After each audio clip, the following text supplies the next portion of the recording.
মানে আমাকে মেরে ফেললেও আমাকে যেন 10 মিনিট ঘুমাতে দেয়, আমি যেন শুয়ে ঘুমাতে পারি। কারণ 4 মাস 3 দিন মানে শুয়ে থাকাটা, এটা যে আল্লাহর কত বড় নেয়ামত, এটা আমি তখন বুঝতে পেরেছি।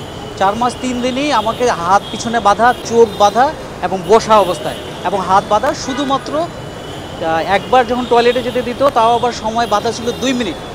এর মধ্যে হয় আমাকে উজু করতে হবে, না প্রসাব বা পায়খানা যে কোনো একটা করতে হবে। 2 মিনিট 3 মিনিট সময় দেওয়া হতো, কিন্তু 1 মিনিট পরেই তারা ধরে নিয়ে চলে আসতো, এরকম ছিল।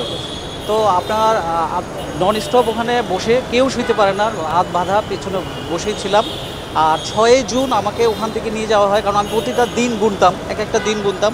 6 জুন আমাকে নিয়ে যাওয়া হয়, মানে 7-8 ঘন্টা জার্নি ছিল। পরে ওখানে যেয়ে আমি জানতে পারি যে এটা রাজশাহী রেব হেডকোয়ার্টার। তো ওখানে আমাকে টয়লেটে রাখা হয়েছিল। টয়লেটে 1 মগ পানি দিত, আর এক মুখ পানি, এটা দিয়েই আপনি খাবেন, এটা দিয়ে আপনি গোসল করেন, উজু করেন, যাই করেন, ওই ছোট 1 মগ সারাদিনে দেওয়া হতো। আর টয়লেটের মধ্যে রাখা হয়েছিল আপনার মোস্ট প্রবাবলি হয়তো 6-8 ফিট 4 ফিট এরকম, হ্যাঁ, শোয়া যায় না এরকম। আর টয়লেটের মতোই এটা ছিল। এই নির্মম নির্যাতন ছিল আর কি। এখন আমাকে ছেড়ে দেওয়ার আগে তারা বারবার বলেছিল যে যদি আমি মিডিয়ার সামনে কথা বলি, যদি আমি প্র্যাকটিস লাইফেও ফিরি, যদি আমি এগুলো কোনো মামলার সম্মুখীন মামলা করতে চাই, তাহলে তারা আমাকে এবার শেষ করে ফেলবে। আমার তখন একটা ছেলে একটা মেয়ে ছিল।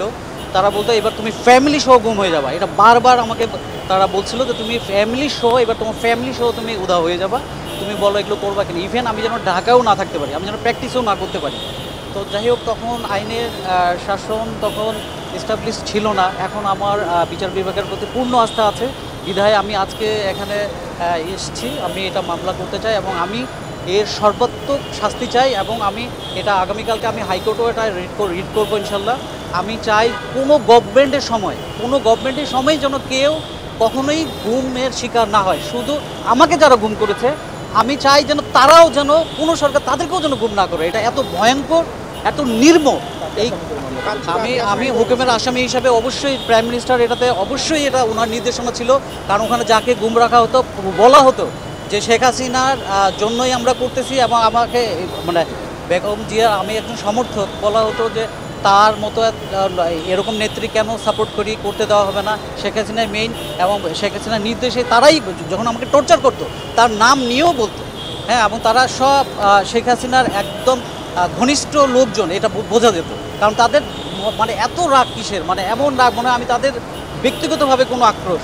তারা যখন আমাকে টর্চার করতো, বিশ্বাস করেন, তারা হাসাহাসি করতো, তারা খাবার খেত, হাসাহাসি করতো, উচ্চস্বরে ডিজে মিউজিক চলতো। ইভেন আমাকে যখন মাইক্রোতে ধরে, কোনো কথাই নাই, মাইক্রোতেই ওখানেই আমাকে ইলেকট্রিক শর্ট দেওয়া হয়, মাইক্রোর মধ্যে উচ্চস্বরে ডিজে। আমি মামলা ফাইল করেছি। আমি প্রথমে সাবেক প্রধানমন্ত্রীর নাম দিয়েছি, তারপর স্বরাষ্ট্রমন্ত্রী এখানে আছে সাবেক, তারপর শহীদুল ইসলাম আছেন, তারপর র্যাবের মহাপরিচালক সাবেক বেনজির আহমেদ, এটাতে আছে।